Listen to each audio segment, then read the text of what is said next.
নমস্কার। এই যে আমরা মালচিংয়ে ফুলকপি লাগাইছি।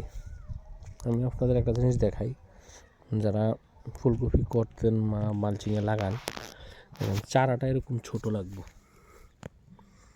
দেখেন চারার যে মেইন যে কাণ্ডটা, এই কাণ্ডটা মালচিংয়ের লোকে ঢইলা লাগতো না, তখন গাছটা মরতো না। আমরা অনেকে যারা এই যে দেখেন চারাটা ছোট, 1 আঙ্গুল চারা, এই দেখেন পুরা জমিটা এরকম পুরা চারা ছোট ছোট।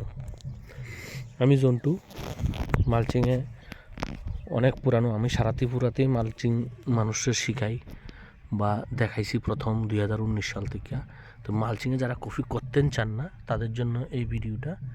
এই যে দেখেন চারাটা এই গ্যাপের মধ্যে রয়েছে, চারার যে আগাটা আছে ওইটা কাটতে হতো না, আর ওটা মালচিংয়ের লোক লাগতো না, তখন যে এটা এই যে চারাটা মরতো না।